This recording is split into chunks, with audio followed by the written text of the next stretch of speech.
ఎడతెరిపి లేకుండా కురుస్తున్న వర్షంతో ప్రధాన రోడ్లు నీట మునిగాయి. నడుములోతు వరద నీరు చేరింది. నెహ్రూ బస్టాండ్ సమీపంలోని బ్రిడ్జి దగ్గర 3 బస్సులు, ఒక ఆయిల్ ట్యాంకర్ వరద నీటిలో చిక్కుకున్నాయి. గతంలో ఎన్నడూ లేని విధంగా వర్షం కురవడంతో నగరంలో జనజీవనం నిలిచిపోయింది.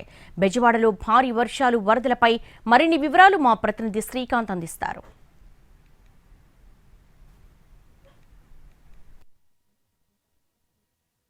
విజయవాడ నగరంపై కుంభవృష్టి వర్షం ఏ విధంగా ప్రభావం చూపిందనే దానికి ఒక నిలువెత్తే నిదర్శనం చూడొచ్చు. మనం మనిషి లోతు వరకు కూడా ఈ వర్షపు నీరు వల్ల అయితే పూర్తి స్థాయిలో విజయవాడ నగరం అయితే మునిగిపోయిన పరిస్థితి అయితే ఉంది. ప్రస్తుతం మనం ఎక్కడో లేము, విజయవాడ బస్టాండ్, ఏషియాలోనే అతిపెద్ద బస్టాండ్ ఏదైతే ఉందో పండిట్ నెహ్రూ బస్టాండ్ పక్కనే ఉన్నాం. పూర్తి స్థాయిలో బస్టాండ్ పరిసర ప్రాంతాలన్నీ కూడా ఈ కుంభవృష్టిగా కురిసినటువంటి వర్షం దాటికి నిలిచిపోయిన పరిస్థితి. లో బ్రిడ్జ్ ఏదైతే రైల్వే బ్రిడ్జ్ ఉంటుందో ఇక్కడ నుంచి దుర్గగుడి ఫ్లైఓవర్ కి వెళ్లే బ్రిడ్జ్ కి సంబంధించిన మార్గంలో మనం ఉన్నాం.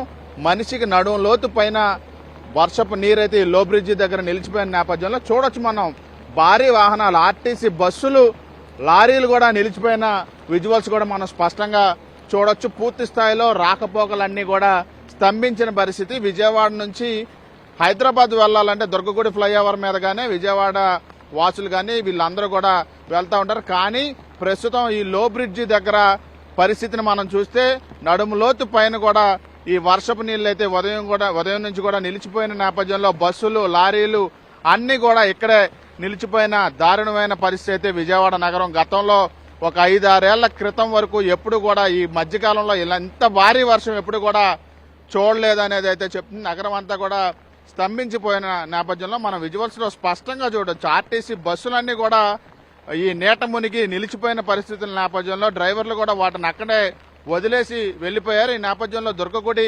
ఫ్లైఓవర్ కు సంబంధించిన రాకపోకలు కూడా పూర్తిగా అధికారులు తాత్కాలికంగా నిలిపివేస్తూ నిర్ణయం కూడా తీసుకున్నారు. మరోవైపు కృష్ణా జిల్లాకి, గుంటూరు జిల్లాకి, ఉమ్మడి గోదావరి జిల్లాలకు కూడా రెడ్ అలర్ట్ అని కూడా వాతావరణ శాఖ అధికారులు అలర్ట్ కూడా విడుదల చేసిన నేపథ్యంలో ఈ కుంభవృష్టి అనేది కొనసాగుతుంది. మనం విజువల్స్ లో చూడొచ్చు. ప్రస్తుతం నడుము లోతు పైన నీళ్లు ఒకవైపున నిలిచిపోయాయి. నగరంలోని అనేక ప్రధాన రోడ్లలో ఇదే విధమైనటువంటి దారుణ పరిస్థితి అయితే నెలకొంది. ఒకవైపున కార్పొరేషన్ అధికారులు ఈ నీటిని తొలగించడానికి పనులు చేపడతానే ఉన్నారు.